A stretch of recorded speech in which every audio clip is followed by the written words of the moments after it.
Bismillahirrahmanirrahim. Assalamualaikum warahmatullahi wabarakatuh.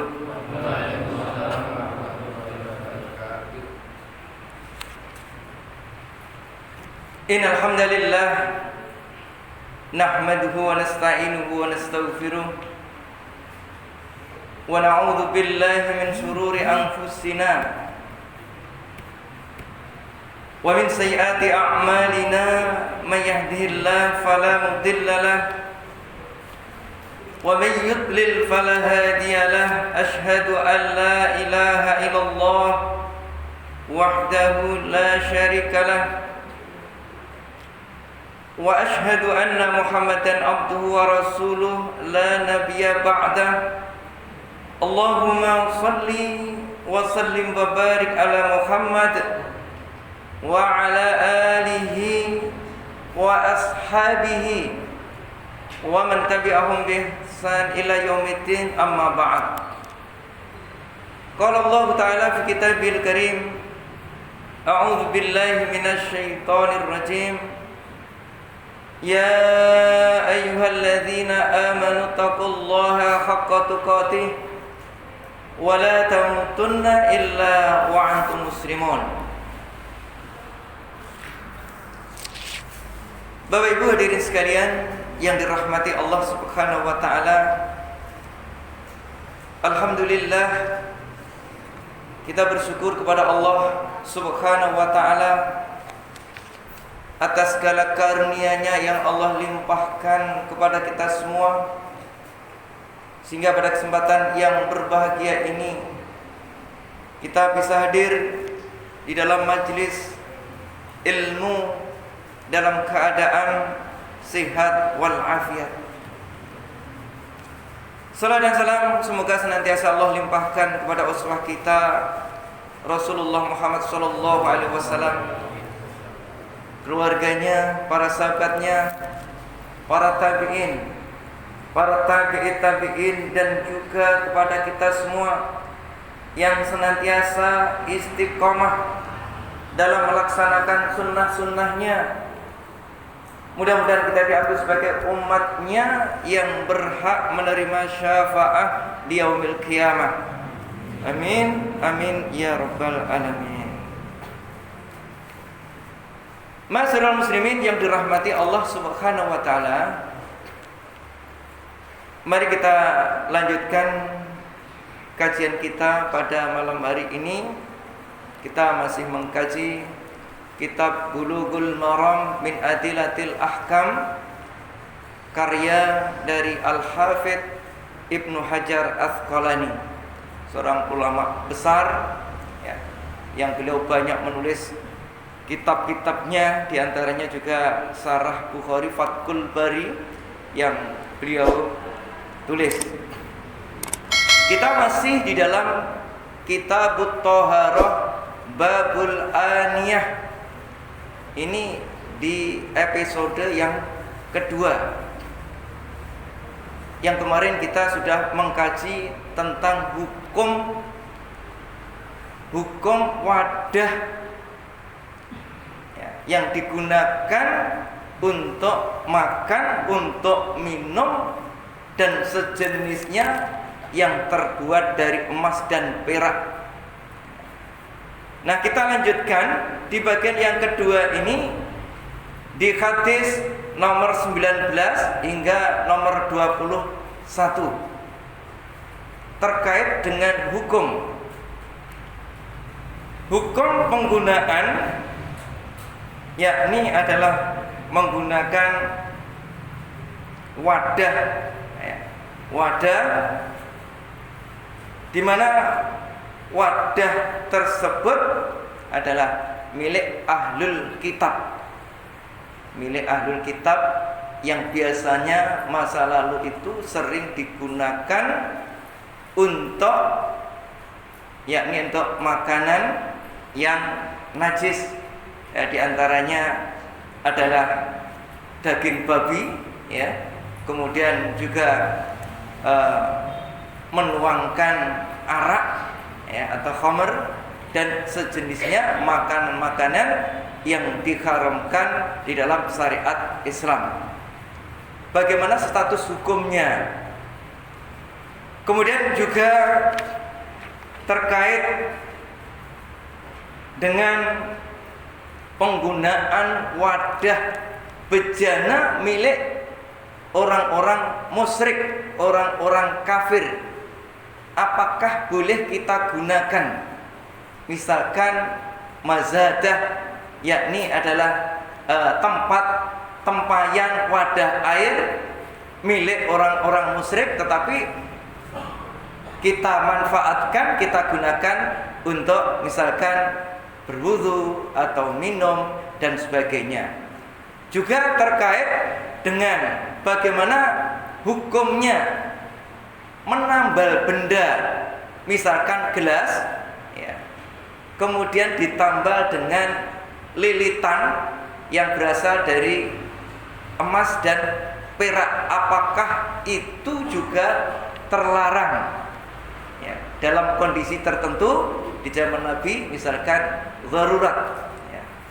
Apakah yang demikian di dalam syariat Islam itu masuk pada larangan ataukah diizinkan selagi ada suatu hajat? Ya, hajat yang memang betul-betul ini mendesak, ya. Nah, mari kita kaji di hadis nomor 19.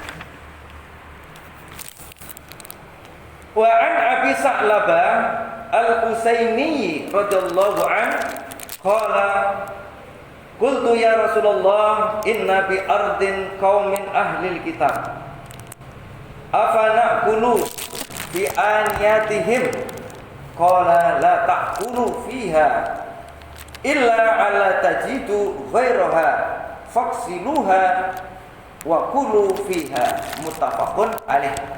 Hadis ini sahih, disepakati sahih oleh Imam Al-Bukhari dan Imam Muslim. Nah, ini dari sahabat Nabi sallallahu alaihi wasallam yang bernama Abi Sa'labah Al-Husaini.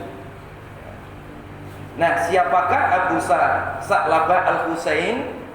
Ini sebetulnya adalah nama julukan, nama kunyah, nama panggilan.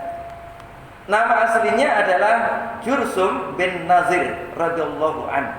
Ini nama asli dari Sa'labah Al-Husaini. Nah, beliau adalah merupakan sahabat Rasulullah sallallahu alaihi wasallam yang beliau ikut, yakni di baiat Ridwan, yakni dalam peristiwa perjanjian Hudaybiyah. Dan kemudian setelah selesai perang Khaybar, kemudian Sa'labah Al-Husaini ini mendapatkan satu bagian ghanimah. Kemudian diutuslah oleh Rasulullah sallallahu alaihi wasallam untuk berdakwah di kaumnya. Setelah berdakwah di kaumnya, alhamdulillah dengan izin Allah akhirnya banyak yang masuk Islam. Ini. Kemudian beliau meriwayatkan hadis berasal dari Nabi sallallahu alaihi wasallam, ada 40 hadis. Dan ada satu kisah terkait dengan Sa'labah ini. Beliau itu begitu istiqomahnya di dalam melaksanakan sunnah, ya, Rasulullah Shallallahu Alaihi Wasallam. Di antaranya adalah melaksanakan sholat qiyamul lail. Suatu ketika, karena kebiasaan beliau melakukan sholat qiyamul lail di sepertiga malam, nah tiba-tiba Allah memanggilnya dalam kondisi beliau bersujud. Bersamaan dengan itu yang namanya putrinya mimpi bahwa bapaknya meninggal. Akhirnya begitu bangun langsung mencari ibunya, tanya kepada ibunya, "Wahai Umi, di mana bapak?" Kemudian disampaikan bapak ada di masjid. Kemudian seketika itu lari menuju masjid sambil memanggil kepada ayahandanya. Dipanggil-panggil tidak ada jawaban, kemudian masuk, ternyata apa? Ternyata Abu Sa'labah ini dalam kondisi sujud diam. Kemudian ketika didekati ternyata sudah meninggal.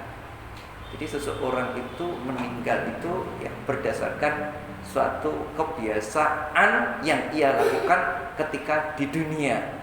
Ada yang meninggal, kebiasaan di dunia itu sering mengucapkan kata-kata yang kotor, misuh. Akhirnya pun juga ketika mau meninggal juga mengucapkan untuk kalimat tauhid begitu beratnya, sulit, malah yang keluar itu adalah kalimat-kalimat yang buruk, kalimat yakni adalah kalimat yang pisuan. Nah ini demikian juga mudah-mudahan kita nanti kalau istiqomah dalam melakukan amalan-amalan kebaikan, insya Allah mudah-mudahan kita dipanggil Allah dalam kondisi husnul khotimah. Amin. Bapak Ibu sekalian yang dirahmati Allah Subhanahu wa taala, Abu Sa'labah Al-Husaini ini bertanya, "Ya Rasulullah, inna bi ardin qaumin ahli kitab." Ya Rasulullah, kami itu berada di tanah ahlul kitab. Nah, yang dimaksud ahlul kitab di situ adalah Yahudi dan Nasrani, yang ketika masa lalu itu memang Yahudi Nasrani itu kan agama samawi ya. Nah ketika sekarang ini apakah bisa dikatakan juga ahlul kitab ketika sudah terjadi banyak penyimpangan ini. Kemudian ketika tanya kepada Rasulullah, afa ta'kulu fi aniyatihim, bolehkah kita makan dengan menggunakan wadah-wadah milik mereka, milik ahli kitab dari Yahudi dan Nasrani ketika kita mau makan, ketika kita mau minum? Kemudian Rasulullah SAW menjawab, la ta'kulu, janganlah kalian makan ya, janganlah kalian makan fiha dengan menggunakan alat-alat perabotan atau wadah-wadah milik orang-orang ahlul kitab. Ila, kecuali la tajidu ghairuha, kecuali kamu itu tidak menjumpai yang lainnya. Jadi ketemunya adanya alat-alat itu adalah yang milik kepunyaan Yahudi dan Nasrani ini saja. Kemudian bagaimana kata Rasulullah SAW? Kemudian ya, kalau kamu tidak menjumpai hal yang demikian itu selain dari milik peralatannya orang-orang Yahudi dan Nasrani, faksilu, tapi cucilah dulu, wakulu fiha, kemudian makanlah dengan menggunakan alat-alat atau wadah milik Yahudi dan Nasrani. Nah Bapak Ibu sekalian yang dirahmati Allah Subhanahu wa taala, nah pesan-pesan yang ada di dalam hadis ini sebagaimana disampaikan Syekh Abdullah bin Abdurrahman Al-Basam di dalam kitab Tawdhihul Ahkam, sarah daripada kitab Bulughul Maram, pesan-pesan yang bisa kita ambil dari hadis ini, yang pertama, an-nahyu 'anil akli fi awani ahli kitab wa hum al-yahudu wan nasara. Jadi larangan untuk makan dengan menggunakan peralatan, alat-alat, piring, kemudian gelas ya milik Yahudi dan Nasrani. Ini li'annahum la yataqasuna an-najasat, karena mereka itu tidak mau menghindari najis, satu kenajisan ya. Wa rubbama wada'u fiha khamran wa lahmal khinzir, bahkan mereka itu biasanya adalah meletakkan khamr dan juga khinzir, daging dari babi itu sudah biasa diletakkan di wadah-wadah mereka. Ini pun juga termasuk periuk-periuk yang digunakan untuk masak milik Yahudi dan Nasrani, Kalau itu digunakan untuk masak, kemudian kita pinjam, ya, maka hal yang demikian ini, ya, andaikan tidak ada barang kecuali itu, maka silahkan, tetapi harus dicuci terlebih dahulu. Tapi insya Allah kalau sekarang itu barang-barang seperti itu mudah untuk kita dapatkan.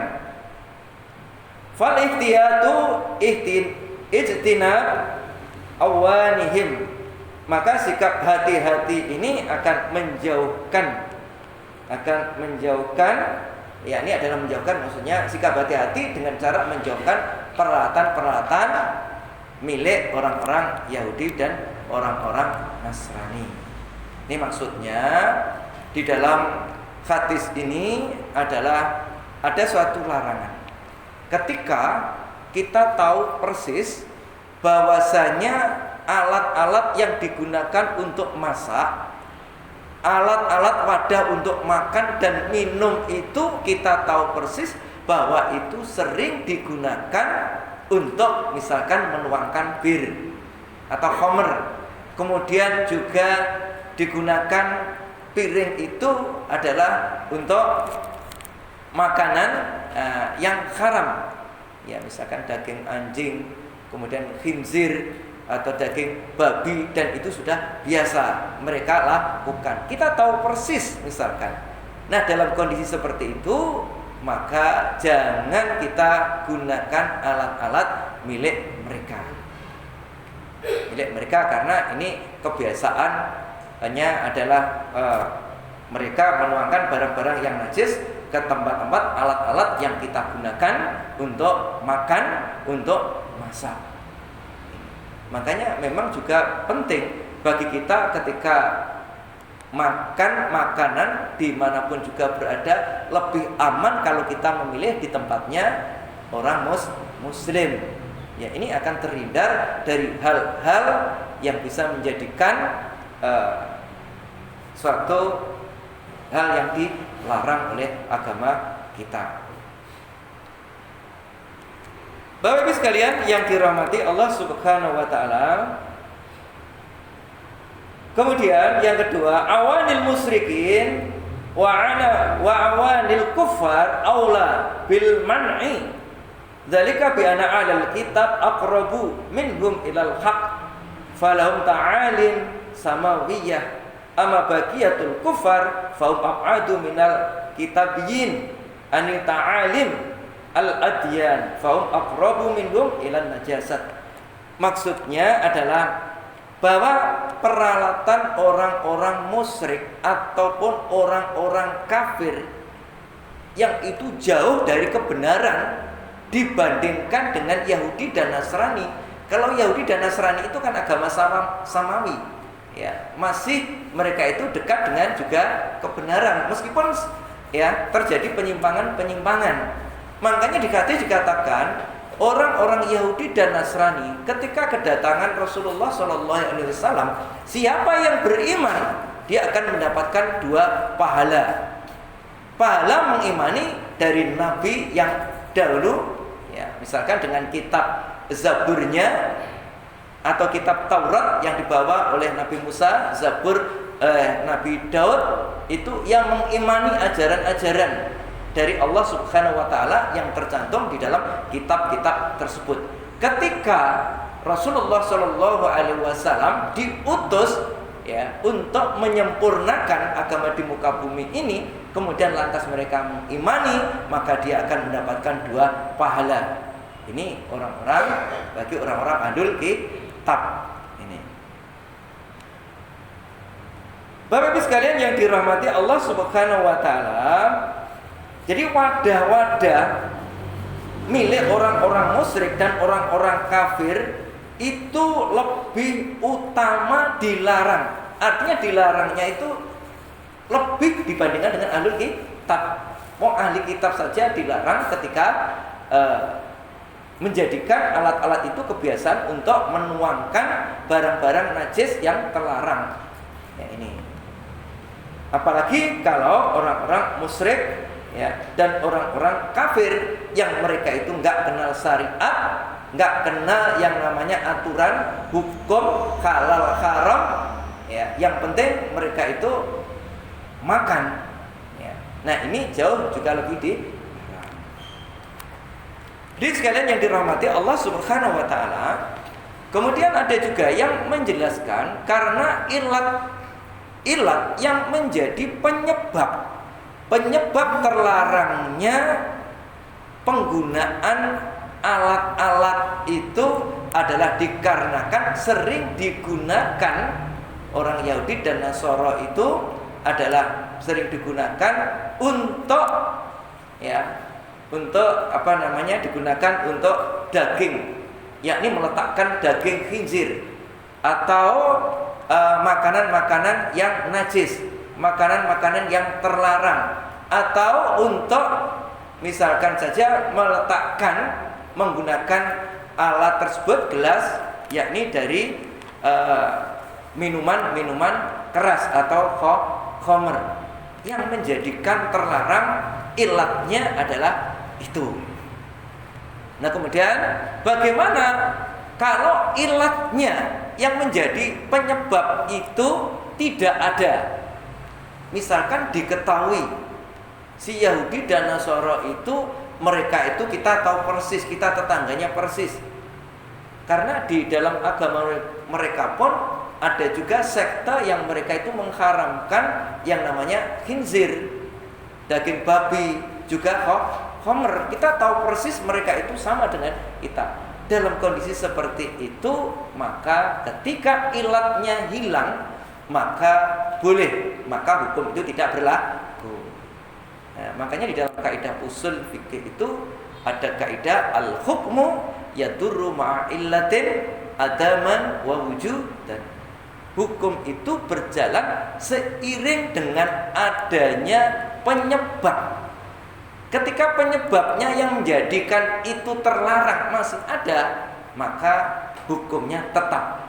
Ketika sudah tidak ada, yang menjadi penyebab itu sudah hilang, ilatnya sudah tidak ada, maka kembali pada kaidah semula, yakni asalnya perabotan apapun asalnya itu adalah suci.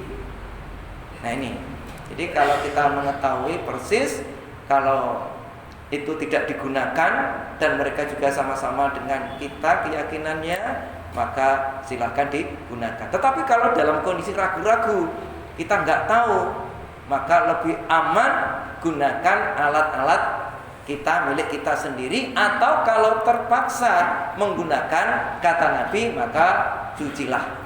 Kita mencuci agar terhindar dari najis. Ya ini kita juga harus hati-hati ya, karena ada juga informasi di tempat-tempat tertentu rumah makan yang biasanya mereka itu juga menggunakan daging babi, mengolah daging babi. Ya ini. Bahkan sekarang kan juga ada yang langsung mereka itu terang-terangan menjual makanan daging babi. Harus nembatan, Pak? Teng daerah pundi niki? Sambirjo, nggih. Sate babi itu terang-terangan ya, seperti itu. Ya ini. Ya, kita berhati-hati terhadap yang demikian ini agar kita lebih aman, nyaman. Saya kira ini maksud di dalam hadis nomor 19.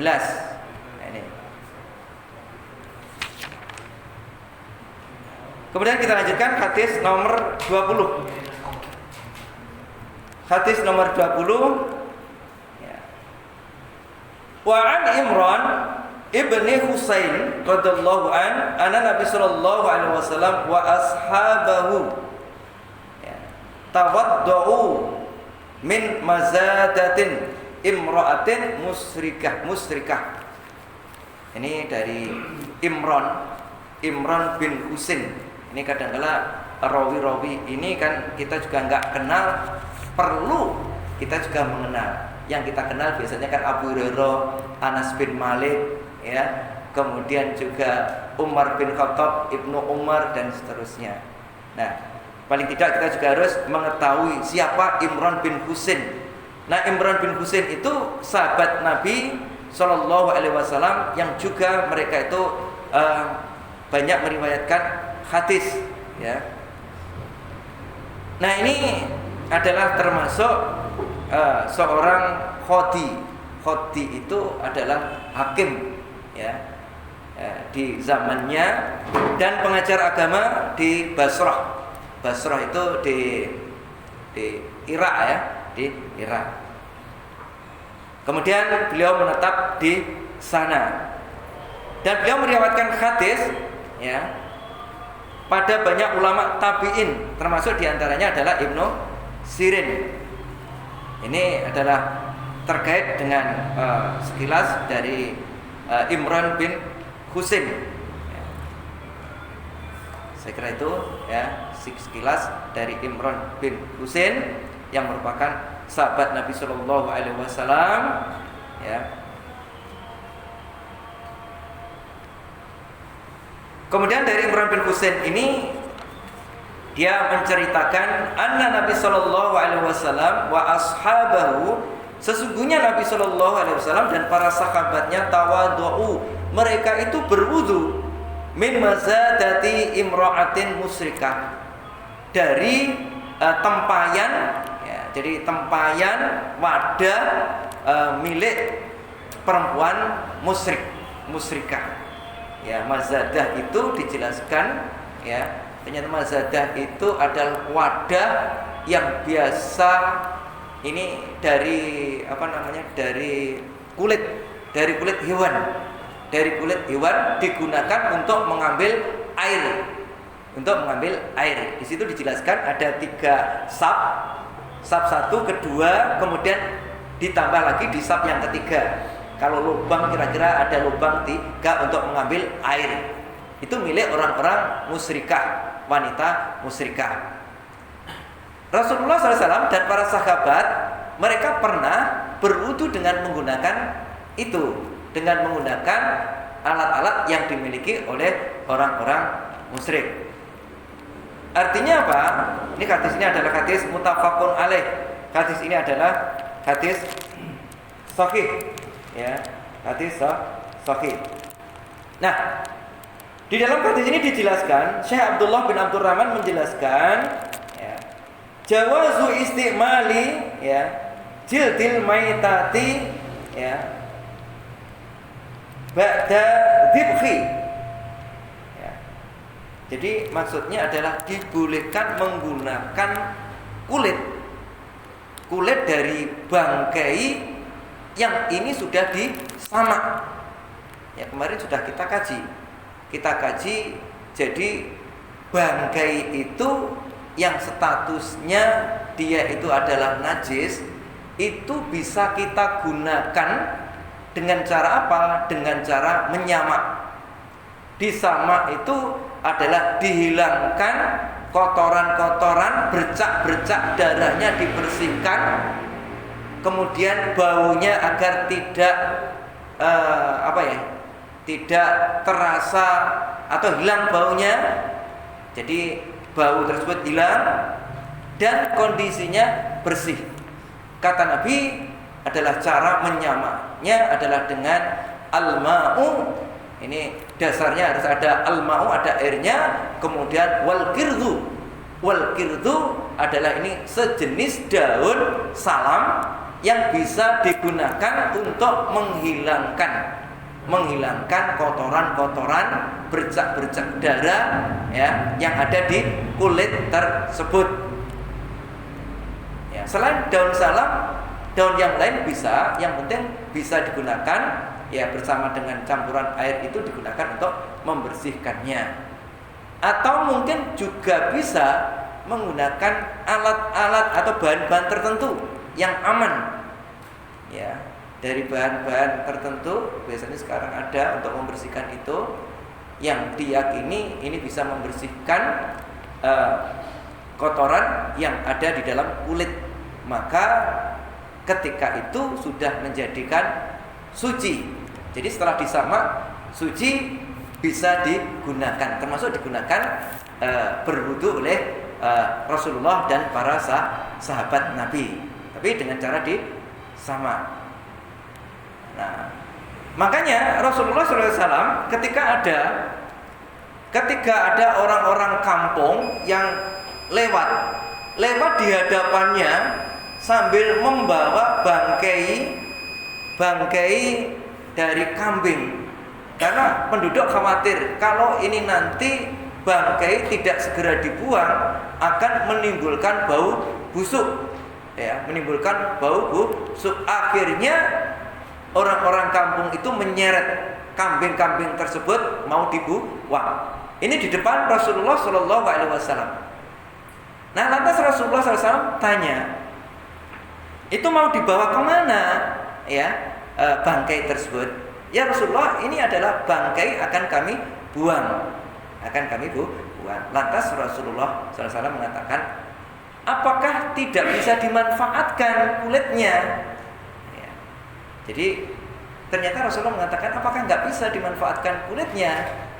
Yakni dengan cara menyamaknya. Jadi diambil kulitnya, meskipun itu bangkai itu akan menjadi suci ketika sudah disamak, dibersihkan kulitnya, bercak-bercak darah dihilangkan, ya.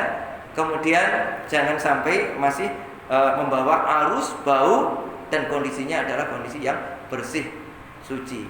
Kalau sudah seperti itu bisa digunakan.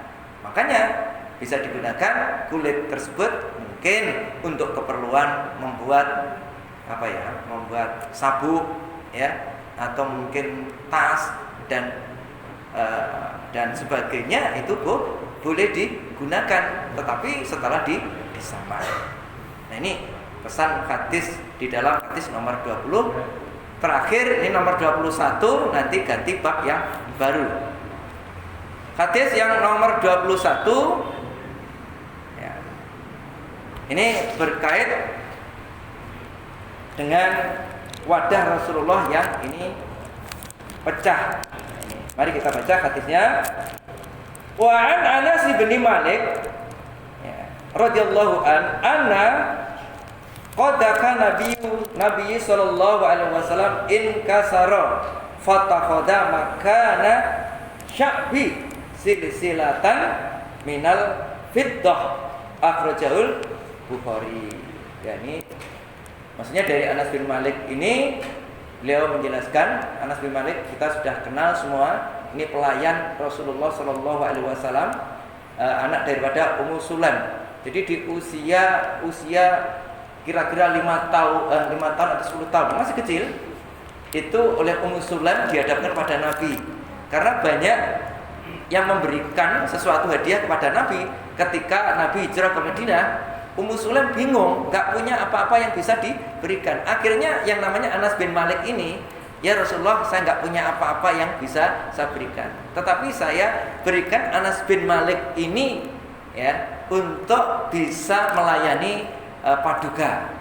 Lantas semenjak itu Anas bin Malik menetap bersama Rasulullah SAW, melayani Rasulullah SAW, sehingga beliau banyak meriwayatkan hadis dari Nabi SAW. Nah, Anas bin Malik itu mengatakan, ya, bahwa tempat minum Nabi SAW ini adalah pecah, retak. Ya, kalau pecah dari retak, ya. Retak. Kemudian beliau menjadikan fattakhadha makana, kemudian beliau menjadikan, ya, tempat sya'bi, pecahan yang retak tadi adalah silsilatan minal fiddah, yakni adalah tali, ya, tali yang berasal dari perak. Maksudnya ketika retak, kemudian Rasulullah itu ada tali lilitan itu dari perak, digunakan untuk menambalnya. Nah, Rasulullah itu sangat menghargai barang benda apapun selagi masih bisa digunakan. Tidak gampang-gampang untuk membuangnya. Selagi masih bisa dimanfaatkan, digunakan, maka digunakanlah ini. Bapak Ibu sekalian yang dirahmati Allah Subhanahu wa taala. Nah, apa pesan hadis ini? Ya, fawaidnya atau pesan-pesan dalam hadis ini adalah dalam keadaan kondisi yang seperti itu, darurat seperti itu, diperbolehkan menggunakan perak untuk menjadikan bahan tambalan. Dan ini pengecualian dari larangan makan dan minum dari bejana emas dan perak. Jadi karena ini memang Rasulullah sangat membutuhkan sekali dan tidak ingin membuangnya. Toh penggunaan itu kan bukan penggunaan penggunaan yang utuh, hanya lilitan, hanya bagian kecil saja, bagian kecil ya dari perak yang digunakan untuk itu. Kenapa tidak menggunakan besi? Rasulullah juga mempertimbangkan faktor keindahannya. Jadi perbuatan Nabi ini ketika ada hajat saja. Bila tidak ada hajat, maka Rasulullah tidak menggunakan ini. Karena hal yang demikian itu, sebagaimana hadis yang lalu, adalah haram. Kemudian hajat yang dimaksud di sini adalah tujuan menghias gelas ketika retak. Sebetulnya beliau bisa menggunakan yang lain, misalkan dari logam yang lain, dari besi, ya. Tetapi Rasulullah menggunakan perak seperti itu agar kelihatan bagus, kelihatan indah. Kemudian dengan menggunakan perak, ya, tapi hanya lilitan untuk menutup. Dan ini dalam kondisi yang hajat ini ternyata diperbolehkan. Bapak Ibu sekalian yang dirahmati Allah Subhanahu wa taala, ini 3 hadis yang kita kaji pada malam hari ini.